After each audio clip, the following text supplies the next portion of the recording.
Okay. Yep. Good afternoon. We'll call to order this regular committee meeting of Health and Human Services. We are all here except for Anne, who is on her way. She will be here momentarily. The affidavit of posting was posted accurately, and we will rise for a moment of silence and the Pledge of Allegiance.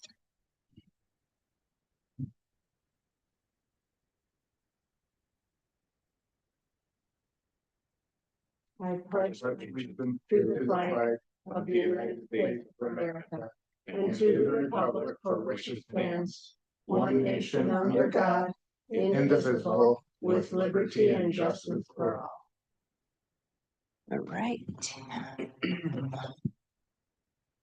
anyone have any changes or modifications to the minutes? None? None. Seeing none, we will consider those approved. Our first agenda item will be the Family Court Services transition. Julie will address this. Yeah, good evening. Thank you so much. And I have like a weird voice tonight, so if you can't hear me, let me know. There's a report here to talk about our Family Court Services review and department realignment based on some EOS initiative that we worked on in 2024. I am going to ask Coral Klein, our Children and Families Division Manager, to come up and sort of give you an overview so we can just tell you a little bit more details about this change in this process. Good afternoon. Put your mic up. Of course not. Thank you. Okay, sorry about that. Good afternoon. The information that was in your packet is really sort of the brass tacks of the process that we went through. It's a really great overview of the last couple of years in looking at this process. Just a bit of a reminder, Family Court Services has really been a partnership between Family Court Services, so Washington County Family Court, and also Health and Human Services, specifically to conducting custody and placement evaluations. We had one FTE, but it was divided up between two full-time senior social workers who had half a juvenile caseload and half a family court caseload specific to do these studies. We established this as an EOS goal as we saw sort of real and perceived conflicts of interest.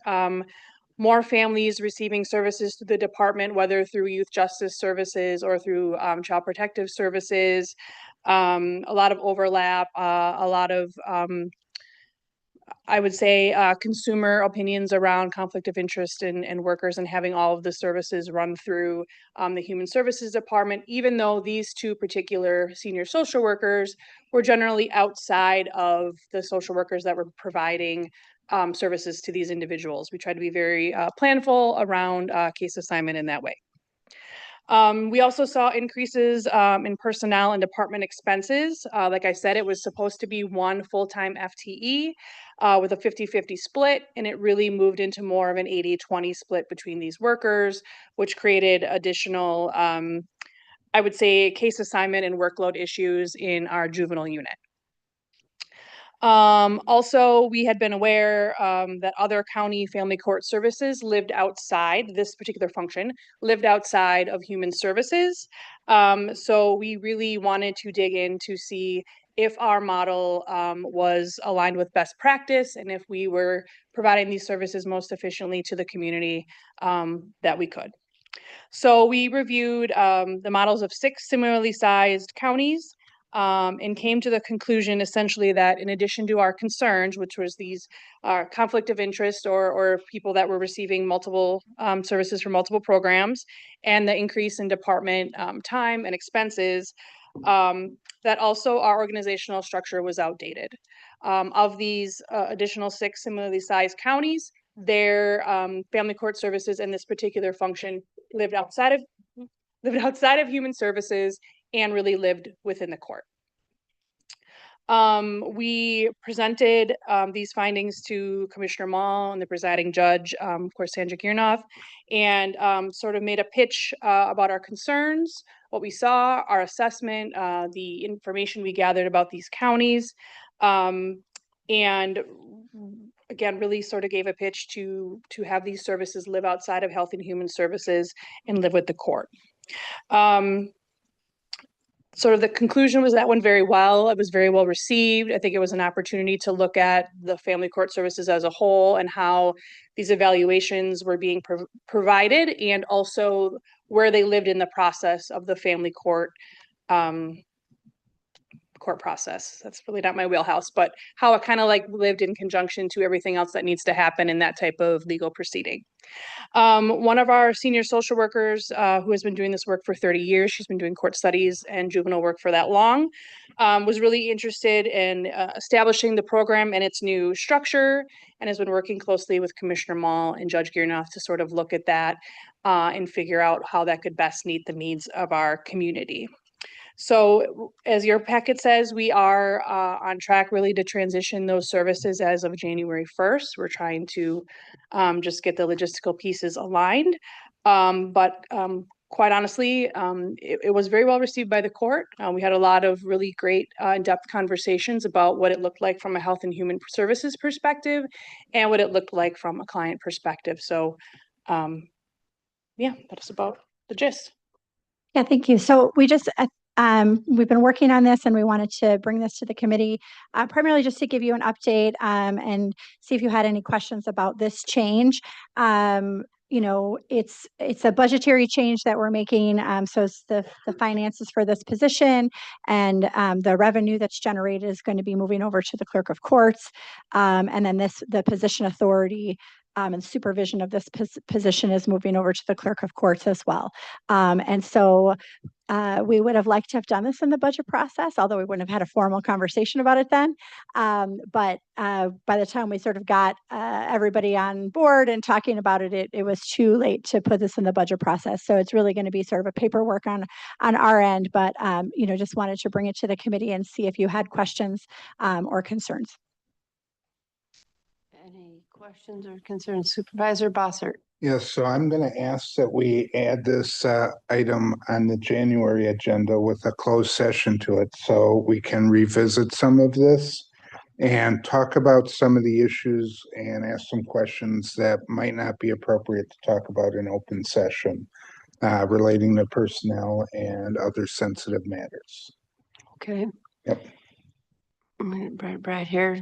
Does that sound reasonable? Yeah, that's fine with Okay. us. All right, we will do that. Julie and I will make sure it is on the Thank agenda. you. All right, thank you. Any other questions or thoughts, comments? Supervisor Gallant? I'm not sure if Supervisor Bossert is, based on the suggestion for a closed session, based upon our recommendations. It just caught my eye, Fund 1 to 2 FTE, but the recommendation is only shifting 1 FTE, so maybe that will be part of that discussion. It'll be a little different. Right. Yeah. So if not, then I guess my question, and if this is deemed appropriate in that session, someone interject. But is it 2 folks today that are currently doing that under Health and Human Services? So it's 1 FTE, but it is split between 2 staff persons, so that we could still have them working on youth justice caseload. So it's the equivalent again of one FTE, and so only 1 FTE will move over to the courts family court system. They are also working on. We've been giving them feedback on sort of the workload and some of the processes that have been happening within the family court system, and they are actually working on some efficiencies in hopes that the work load or the work product will reduce quite a bit. And so at this point, we're projecting just a need for 1 full-time person to do that work, and we would retain the other person who was doing half-time work within our department. So there's no creation of new positions in this, and I think if the clerk of courts would have to sort of ascertain over the next biennium what the workload is, and if they thought that there would need to be more than a 1.0 FTE, request that through the budget process. Got it. So we're transferring 1 FTE in the budget over to clerk of courts, and they will assume 2 half-time or part-time, 1 FTE equivalent we're doing, that singular person will be handling all of it. So based upon Coral, your review, that will be sufficient? Because Ms. Driscoll, you just mentioned that the court might do some assessment. Do we have reason to believe that the caseload will increase? And therefore there would be need for an additional either full or partial FTE? I think that we've been seeing the cases increase every year. And the burden has just been on our department to absorb that. And I think in this process, it separates it out so they can really determine if you have a full-time person working on these cases, that's their full job. What can really get accomplished? How can they create any efficiencies if applicable? And then determine if there is more need. Because as I said, we've just been absorbing the work within our department. So presumably the clerk of court is aware of the caseload and the potential increase. So if their biennium budget would ultimately impact the larger board at some point. And I guess what I'm getting at is if we have reason to believe there's going to be need to add an additional staff, that's now going to be under the clerk of court to determine that and then go to the board for funding. That's correct. Thank you. Any other thoughts, questions, comments? All right, thank you. Okay, great. Thank you. On to our next. Yeah. I have to stay up there. River Bend update is the next item. Yes, thank you. There's nothing in your packet, no formal report to give. I just wanted, we've had this on our agenda for the last several months and just wanted to give you an update. The end of services for children at River Bend Place was November 30th. So as of November 30th, there are no longer any children placed in the River Bend facility. The contract with Norris, is through the end of this year as they sort of close out their program and their process. We have a formal contract in place with Waukesha County for 2 shelter beds. So that has gone through. We have no reason to believe why that won't be sufficient and successful. We're working with Norris right now on sort of negotiating, what's in the building is theirs and what's ours. And when we finish with that, they'll be formally moved out, probably likely before the holiday time. And then our facility department will take over that building and manage it as a vacant building, get it cleaned and that sort of thing. It has been listed with Emmer Realty. We did have one interested party. They did a walkthrough about 2 weeks ago. Unfortunately, they were very excited. It was a assisted living organization. They were very excited about the building. They were very excited about the location. But apparently the rooms are too small for regulation for what they need. And they thought that the renovations would be too costly. And I bring that to your attention because as time goes on, we might have to have a more in-depth discussion around, what we do with that building and how we make it marketable to, organization that will be interested in it. It's a beautiful piece of property, and it abuts up against the river. The building itself is in great condition, even though I think it was built in the 90s. Although I can't believe we're saying that that's old. But the regulations were different, right, 30 years ago. So that's our update. I don't know if there's any questions in regards to that process. Just to expand on that a bit, Julie, are you referring to like the actual size of the residential room that the assisted living would be in versus what was appropriate for the children to be? Correct. Okay. Yep. They need them to be a little bit bigger. And tearing a wall down between every other room and making them larger, they thought was beyond their. Yeah, this particular organization thought that it would be too costly for them. Sure. Makes some sense. Any thoughts, comments? All right, well, thank you for the, sorry.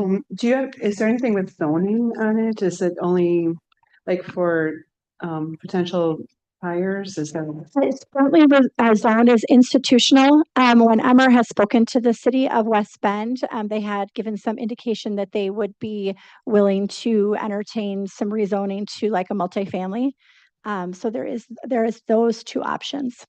Thank you. Anything else? All right, thank you for that update. Our next item is the report on the CLTS program, Children's Long-Term Support Program. Yes, so I'm coming here today to give you some good news, I think. As you know, we've been reporting on the Children's Long-Term Support Program for a number of years. As you may also recall, this year we went into a corrective action with the state of Wisconsin because of the number of kids on our wait list. We deployed a strategy where we contracted with a community-based organization so that we could just easily hire staff.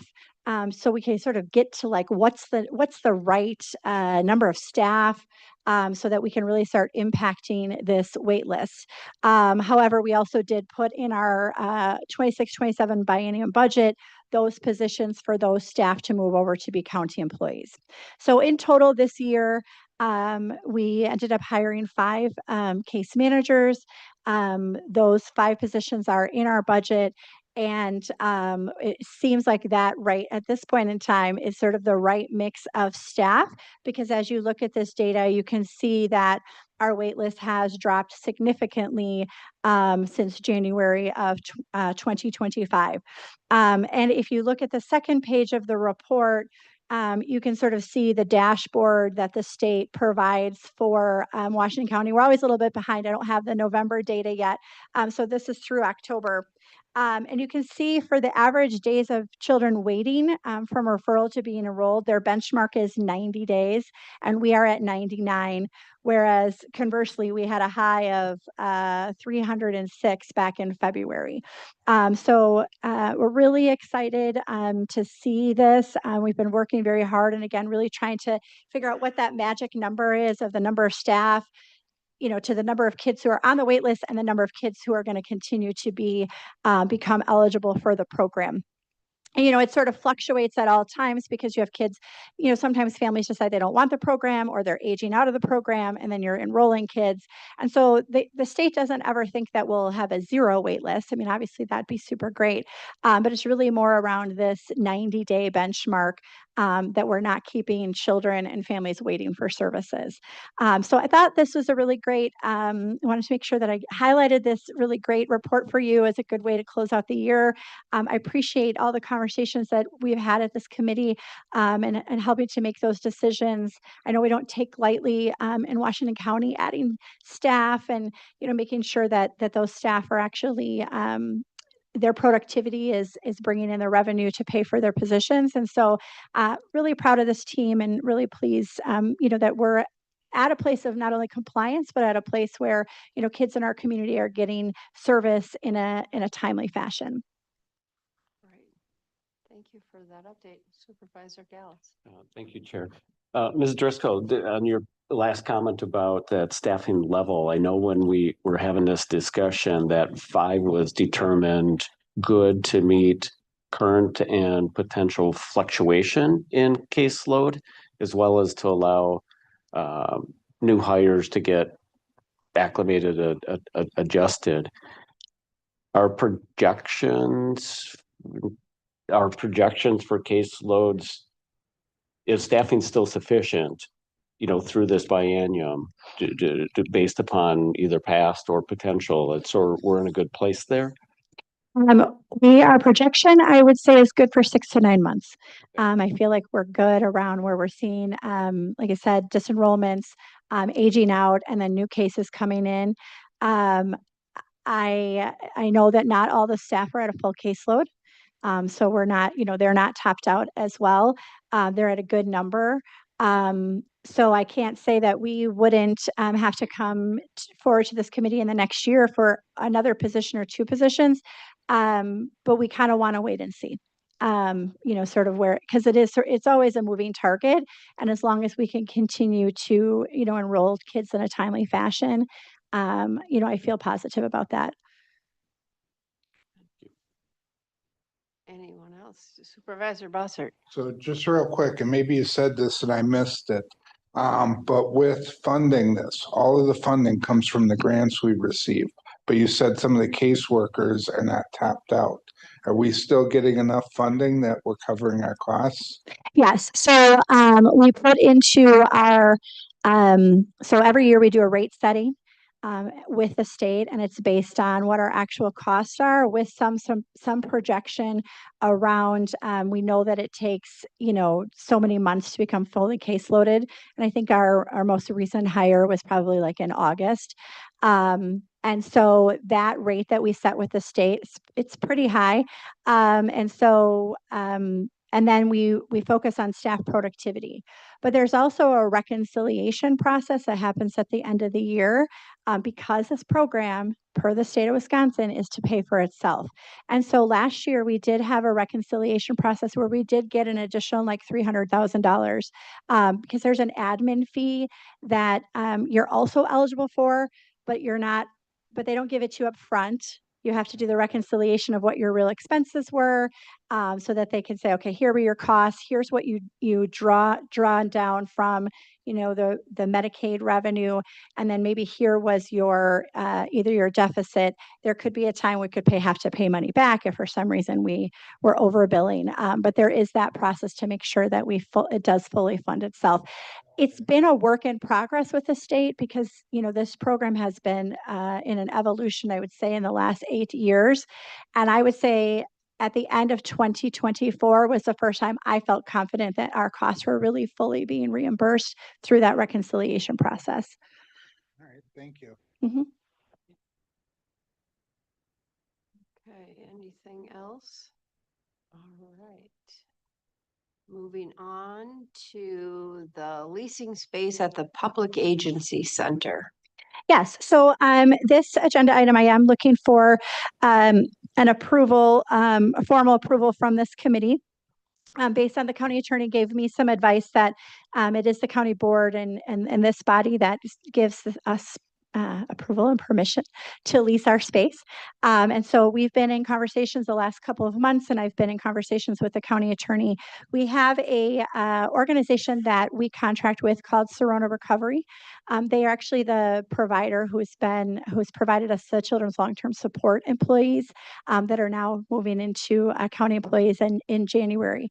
They also were awarded a contract with us for our youth comprehensive community services program about 3 years ago. And that program has been growing significantly as well. Our contract with them originally was for 2 staff people. They currently have 7 staff providing the youth CCS program. And they're not the only provider. We have another provider as well. They also have a contract with us with the Children and Families Department for a youth restorative justice case manager. And they are for their recruitment and retention. There's a lot of employees that live in this area that work for Serona, and they don't really have a permanent space. We have been allowing them to hotel in some of our cubicle space, but that comes with complications because they don't have access to their own printers because they can't use ours. They can't use our internet. They have to use the guest internet, and you get kicked out of guest internet, and they just really don't have their own space. And because of their growth and because of their need to also want to be meeting with families here in the community and have space to be meeting with families, they've been looking for space. As you may know, the UW Extension is moving out of the Public Agency Center at the end of this month. I think they're actually going to be formally out on Monday. And so that space will be vacant. So we've been in conversation with them about that space. They're very interested in that space. And so we've offered them or we're in conversation, I should say, for them to have a lease with us for 2 years at the same cost of what we charge UW Extension. And so it would be a 2-year lease. We would, with the option to renew if the county wanted to renew, and they were also amenable to renew. Part of the reason I only recommended a 2-year lease is because we don't know how fast changes will be made to potentially a new building for us and whether or not it's in the county's best interest to then lease out space in a new building, right? Those are decisions that, this board needs to make and other folks. So again, this is just essentially asking for your approval to enter into this 2-year lease with an option to renew. Any questions? There's the Yes, Supervisor I have a Bailey. question. I looked them up and on their website, their about is to help the community with mental health and substance abuse recovery, and that sounds good. Then I looked a little bit further and under their explanation of who we are, they state they have one primary objective: to provide evidence-backed management and administrative services to social justice nonprofit organizations. When I look up social justice concepts, they include white privilege, systemic racism, or the idea that gender is a choice. When I looked up social justice nonprofit organizations, there were quite a few. I did see some that are red flags for me because they push racism and gender ideology, such as one is called Rainbow Push Coalition, one is called Race Forward, one is Color of Change, and one is called Equal Rights Advocates, which sounds good, but it pushes trans stuff. So this is a concern to me because pushing social justice ideology is not based on truth and can devalue individual responsibility and individual accomplishments. I don't want these ideologies pushed on our community. So my question is, how does Serona define social justice? Yeah, great. I think that's a really good question. And I did look at their website as well because I thank you for giving me a little heads up on your concerns. I appreciate that. And so one of the things that I can share with you is in the social work field, social justice is not a terminology that is new. It's been around forever. And I think it has sometimes a different meaning than what it has meaning nowadays. In so many ways, social justice in a nonprofit is really just social services. I think sometimes, unfortunately, in our field, we get caught up in new and cool lingo. But what that means to one person versus another can be very different. I think from the standpoint of Serona, their definition of social justice really emphasizes systemic change, meaning that their main work is on recovery, housing, and health, and they're more about individual stabilization and support, and not necessarily broader policy advocacy or structural reform. So that was kind of a piece that I did talk with them, and that was a piece that they shared with me. And so I definitely understand that sometimes can have those wording or that terminology can have a different meaning for different people. But for them, it's really about what I would consider to be sort of the old school social work constructs of meeting people where they're at, providing them the services and the tools to help them to recover, to become productive members of society, to sort of alleviate or stay away from crisis types of lifestyles. So I'll stop there and see if you have questions about that. That answers my question. All right. Thanks for digging in, Supervisor Bossert. I appreciate you bringing up the issue with some of the lingo. I know in human services, equity is now a fashionable term, but it tends to mean something different than what equity means in some of the broader political discussion. So I appreciate you bringing that up. So thank you. Welcome. Redefining words that have been meant something else in the past, right? Yeah. All right. So, well, thank you for bringing that up and for your question. Any other thoughts or comments? What we need to do is just let Julie know that we give our approval. This isn't a formal resolution. So does Supervisor Sorry, Gals? question, Chair. Yep. So along the lines of Supervisor Bailey's comments or concerns, so if we authorize and you engage in a contract, does a county, when third parties come in, do they have to abide by a code of conduct, et cetera? And could that contract be voided? Say they have transgressions against that. Yeah, so I think that's a good question. I think one thing that's sort of complicated in our organizational structure, and it is a way that our county and many other counties try to do business, also within the confines of trying to not grow government or trying to provide services maybe with funding that's not that's finite, right? Maybe get a 3-year grant and maybe it's not in our best interest for us to hire an employee. And so we contract for a lot of services, and other counties do as well. And you can see with Sorona, they have part of essentially their business model is to provide this service to counties to help them provide the services in the community without the county having to hire, all county employees. And so, but with these types of contracts, like our youth CCS program, we still provide the oversight to the program. So it's complicated because they're not our employees, but they still meet with our supervisors, and they have to adhere to the requirements that are set forth of the CCS program. And certainly with any of our contracts, we have had, if this is what you're getting at, we have had employee issues, right? We've had, just like we've had our own employee issues, and where we've had to come in and say, we don't want this employee here any longer, or the work that they've done is not sufficient for us, and so we need you to let them go. And that is a requirement of their contract and of that program. And so just the same, if they as an organization, right, were to do something that was either didn't stand up to our values as our county, or was illegal, we could then null and void their contract for those reasons as well.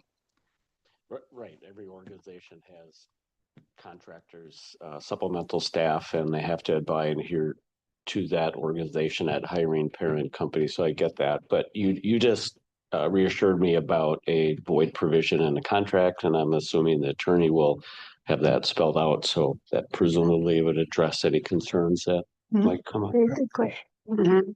And if I might add, the county attorney is crafting this particular, I think maybe he crafts all the leases, but he is crafting this particular lease. He had some of his own things he wanted to make sure that protected the county with this particular lease. And I can have a conversation with him to see if there's something, even a special provision that would sort of address some of your code of conduct concerns. Sounds like a good idea. So in general, then, I'm looking back to the committee here to just enter, to agree or approve with a thumbs up kind of consensus that Julie can pursue the lease agreement with Serrano. Does everyone agree? Yeah. She can pursue it? Yeah. Okay, yeah, we don't really have to do that. All right, so thank you very much. Great, thank you. Yes, for your explanations and the research and the digging in and doing your homework. All good. Great questions. If there aren't any more questions, that really. So just for clarification, Okay. Julie, you don't need a formal motion from us, do No. you? I don't believe so, no. Okay. Thank you. So that would conclude our agenda items. Our next meeting is January 28th, and this meeting is adjourned.